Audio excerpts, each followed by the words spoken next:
So like 7 or 8 years ago, I made what I thought was the absolute most important discovery in medicine, healthcare, wellness, in terms of it. You know, it was a very simple, affordable, practical technique to cure any and every disease. But then I actually discovered it's not only the most important discovery in healthcare, but it's also the most important discovery in physics and philosophy, because it makes you smarter. So like while I was doing the technique, my IQ and my intelligence was increased vastly, much more than any other human being alive, like similar to like a lever or a pulley. Like using a crowbar, you can generate more force than the strongest man alive. And so using water, I'm able to contemplate with an IQ like many times greater than what is possible for a person. So with that increased IQ and with that increased understanding, I understand the nature of the ether and all problems in physics, all problems in philosophy. Granted, you can always understand them to a greater depth. Like I understand them all like much deeper than any of the conversations out there happening right now. And so it's just, I wonder if it's ever going to take off or if anybody's going to notice before I'm dead. I know a lot of the times when people do this sort of thing, they don't get any credit until after they're dead or nobody notices. Maybe somebody else will figure it out. Like, hey, if you want to steal this from me, go ahead and steal it. Like, I'm literally trying to get other people to do it. It's hard. But, so it's kind of, for the, like with healthcare, diseases, all of it is essentially all based off of disassociation and trauma. So you have your life force, it's in your consciousness, and that's in your body water. So anytime your awareness or your consciousness gets distracted or pushed out of your being, your body water, if your metabolism or your life force gets pushed out of the water, it's dead. The life force doesn't work outside of the water. And so those areas of the body will start to die, they'll start to atrophy, they'll start to dehydrate. And then you get organ pathologies and other system failures like that. So like when you breathe underwater through a hose, just the position of being inside of a body of water and your awareness, your intent, your breath, not like a regulator, but your breath is drawing the air from the outside under the surface into the water. Doing that activity fixes all the areas where that's not happening in your own body. So simply by like breathing in a tank or in a body of water through a hose, while you do that, your breath is perfectly restorative, perfectly rehabilitative. And so as you do that, your breath, without any instruction or ever, becomes perfect, or at least vastly more perfect than any human being could do by themselves without the water.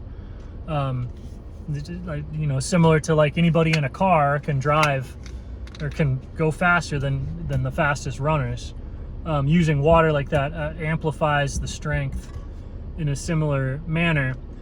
And so while you're doing that, it fixes all the disassociation in the body. So to the degree to which you want to heal, all you have to do is stay underwater and do the healing. And you could turbocharge that with drugs or psychedelics, or put water, like putting currents in the water makes it happen faster. Electrical stuff, vibratory.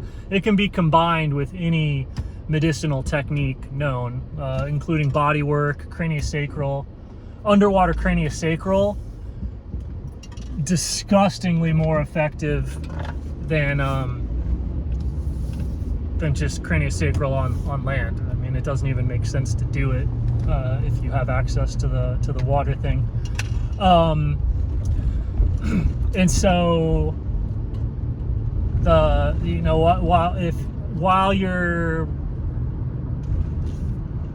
connected to the intelligence of water, which is the intelligence of being in your own body,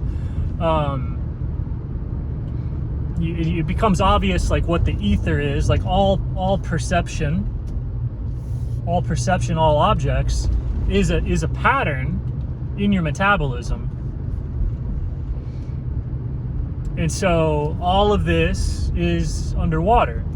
And so you'll notice that every athlete, every person, everybody that acts as if they are underwater, as if they are in water, the flow state, anybody that's in the flow state, if you act on this thing that I'm saying, performance maximizes itself. Everyone knows it. So all athletes and dancers and performers and movement people, they act as if they're underwater. Their coordination patterns are the same as if they were underwater. That's why they can jump so high and fall from so far and balance and spin and move according to like whatever rhythm is around them, because everyone's in this sea of consciousness. That sea of consciousness is actually water. That's why water analogies work so well when describing the nature of consciousness or meditative techniques, or like when somebody's like, oh, how do I maximize my martial art technique? Be like water, my friend. And it's like, oh yeah, because you are. It's not an analogy, it's not a metaphor. And what Nikola Tesla and some other guys have called the ether is what? It's just water. The ether is water, but it's water that is alive. So it's your body water, and then that body water is around all of your perceptions. So the clouds, these people, the very air, space itself, all objects, that is your life force, your metabolism inside of your body water. And so that water has inertia to it. It has mass, it has a reality, it has properties. And so the space that contains all perception, the space that contains all things, has the behavior that is exactly like the behavior that you see the body water in yourself and other people behaving. So it's like when you move your mind, when you move your inertia, that's moving in water. So it has currents in it, it has charge, it has circulation systems, it has all that. And then all of that influences how your perceptions unfold, and it influences what perceptions you're capable of having, and it basically holds and contains all perceptions. And so that is that background mysterious fluid that gives rise to all phenomenon. Just like everyone says, oh, the ether gives rise to all phenomenon, the water in your body gives rise to all perception. The water in your body gives rise to all life, your life. And then your life, the pattern of your life, the pattern of your breath, you look at the distortions in that pattern, and they're tied. It's tied to the rest of the world via your sense organs and your DNA and other stuff. But it's fundamentally that electricity that's happening in the water, it creates all this.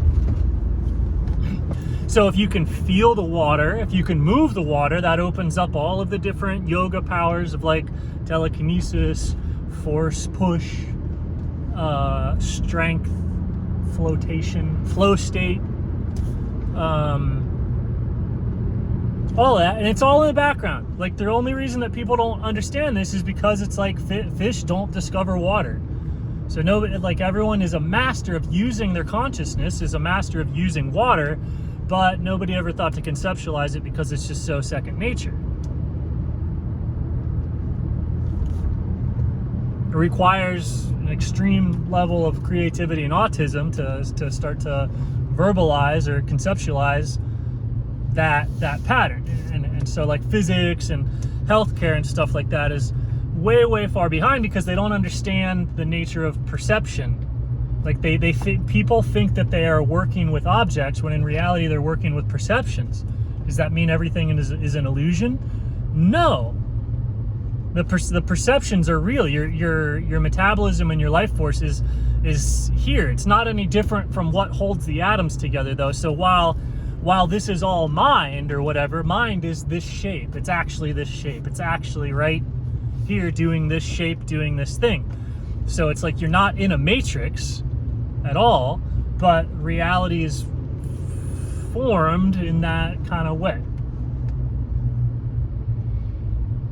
And yeah, it just, I don't know, everything is as much like when you see it, everything becomes very simple, like informationally. It's like very easy to understand how to do whatever you want. You can go anywhere you want with this. It does take time, because it's like you have to go from here to there, but you know, otherwise it's that way.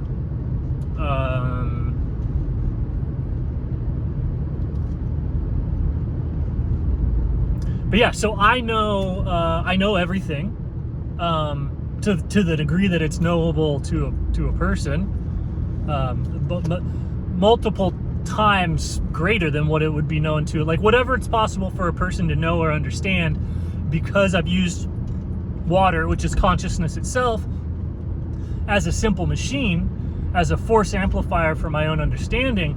I can understand things several times deeper, several times more, several times greater than what is possible for just a person sitting or meditating or whatever. Like I've genuinely breathed deeper than anybody else on earth, and so my understanding is correspondingly that much deeper. But this sort of thing breeds all, like, I'm resentful at not being known, at nobody listening. I find everybody to be insufferably stupid. So, you know, this kind of insight, it does create a certain sort of unavoidable, like what people see as narcissism. But I mean, I don't think it's narcissism. I think it's frustration.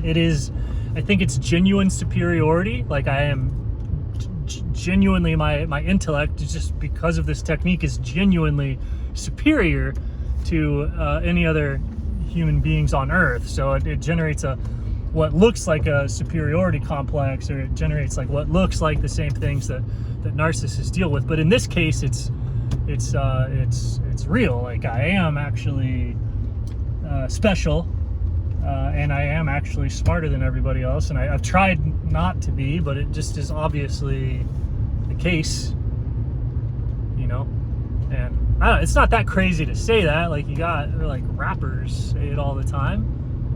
So just if I start rhyming or something like that, maybe everyone would be cool with it. But anyway,